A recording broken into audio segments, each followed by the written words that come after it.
meeting, we do several things, including listening to speakers and field trips, but we also have a business meeting. We award a scholarship to a student. We have student scholarship awards. And then we also present awards to members of the conservation community for different things. And we do have this merit award that we like to give out for outstanding efforts or activities in promoting the conservation and development of natural resources in California and Nevada. So this year, it's my privilege to present this award to Margaret Smither-Kopperl. Margaret has managed the Lockford PMC for about 10 years now. She came from the USDA Animal Plant Health Inspection Service, where she was a botanist up in Seattle. And while she's been at the PMC, she has been doing so many things, including planting various cover crop trials, pollinator habitats, and edge of field vegetative practices. She works endlessly with multiple partners advocating for vegetative conservation practices. Margaret reaches out to all demographics and age ranges of individuals within the public, nonprofit, and government agencies. She's partnered in conservation efforts for the lower McCollum River watershed, neighboring schools, sloughs, SLEWS sloughs, and native Indian tribes within California. Margaret's originally a native from England and has become the go-to person here for consulting on vegetative practices with her field experience and willingness to put new ideas through and on-farm evaluations. Margaret's been a tremendous asset to the conservation community here in California and is always willing to assist wherever needed. So with that, again, Margaret, congratulations. We present you with this award. Wow. Thank you very much. I was really surprised to hear this and very flattered, and I wanted to share. Let's see if I can show everybody. Oh, it won't show. Oh, anyway.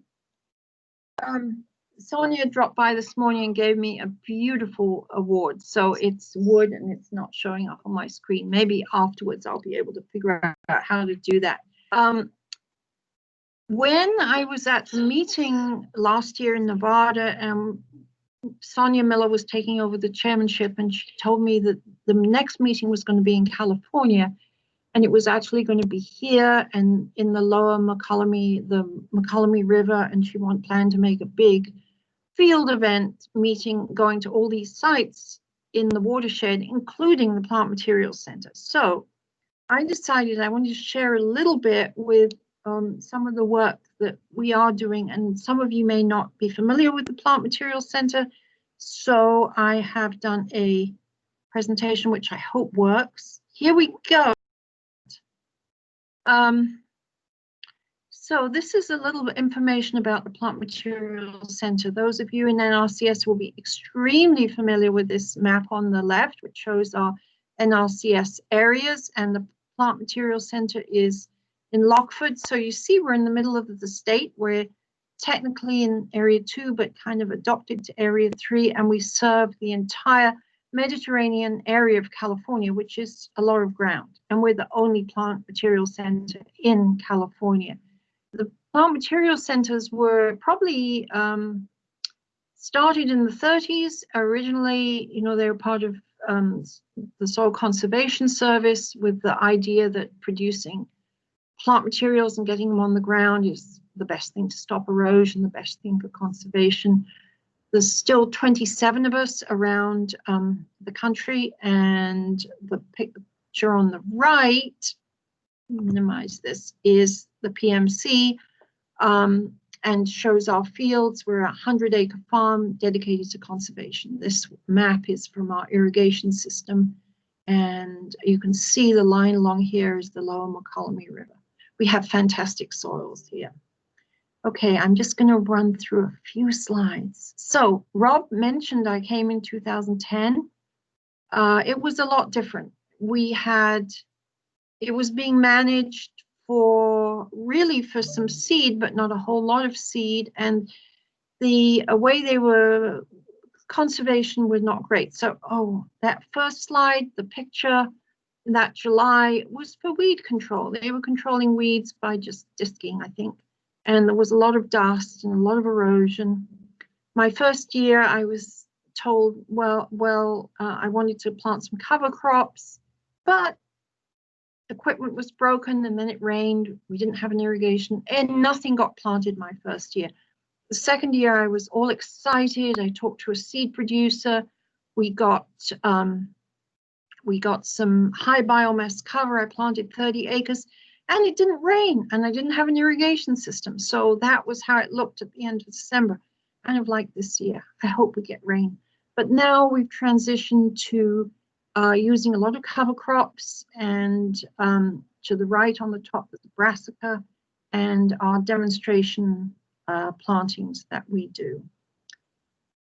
The soil management impacts, I think, have been really huge. In the left here on the slide, my mouse seems to have disappeared. I don't see it, but wait a minute.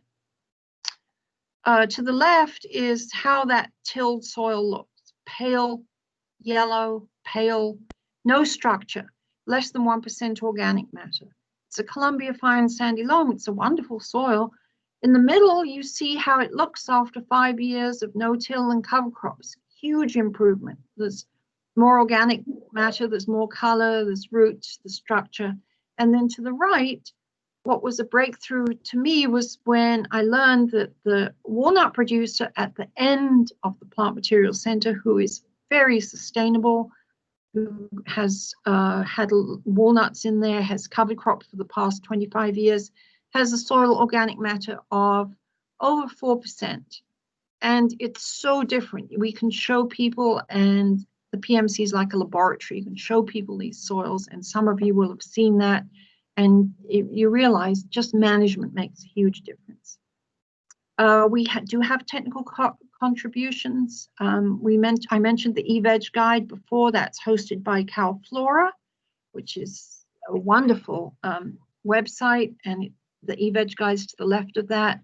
We have an individual, Ken Lair, who's working on our eVeg guide, keeping it updated, and that has recommendations on what to plant for different areas, including cover crops. We have several publications on our website, and we do presentations, outreach, so on. Lots of partners. I mean, we have so many partners, it's really good. We work with other regional plant materials centers in Arizona, Nevada, and Oregon. Our field office staff, we're doing field plantings. Valerie, our PMC agronomist, is running up and down the state doing these field plantings. We work with ecological sciences, soils, soil survey. As well, within USDA, we have studies, joint studies with the Agricultural Research Service. I think CDFA, we have an on-site through the University of California. We're doing a field border collaboration at the PMC right now. And they're very interested in our work. And I think that has impacted the Healthy Soils program as well, because they're using Nrcs practices. University, I wasn't going to talk much on this page, but you get the picture, you can read it yourself. We have collaborations with the RCDs and a lot of private organizations like the Basket Weavers, in California Indian Basket Weavers, Xerces Society, all those people listed. Final slide is a little busy, but it's just some pictures. So you see this is the entire staff of the PMC at this moment, myself on the left, Valerie Bullard, Sean Boo, and Matthew Bronson. And of course, I wouldn't be getting this award without all the staff working so hard. And under here, you'll see field days. Typically, we'll have a field day in the spring and late March to highlight the work we've done with our cool season cover crops, so that people can see, what actually grows well, and we can share what we found out. Over the past 3 years, we've also been doing warm season cover crops. We think there's great potential for them. All these plants are very drought tolerant, using 1 or 2 inches of rainfall, or actually it's irrigation water, of course, this time of year, but still they add habitat, they add organic matter, they may add nitrogen, and they will winter kill, so it prevents erosion coming into the fall. On the top right, it's milkweeds, narrow-leaf milkweed with a monarch butterfly, and a showy milkweed with a caterpillar, monarch butterfly caterpillar. We recently finished a study on growing milkweeds, and that information is available on our website too, because we found they're actually tricky to grow. Once they're established, they seem to do very well, but getting them going is not so easy as one would think. And then with our other documents, we are also responsible for doing some plant guides, which are hosted on the plants database. And these are all plant guides we've done in recent years. The top 3 are, my brain is gone, but they're useful for hedgerow plants, the coyote bush, the manzanita, and the rose and the buckeye. That's it. And then on the bottom, these bottom 2 are the phacelia and the fava bean. So those are more cover crops, but all good. So finally, I have really enjoyed my 10 years here at the PMC. I love working here. It's great to be able to contribute to California, and thank you so much for the award.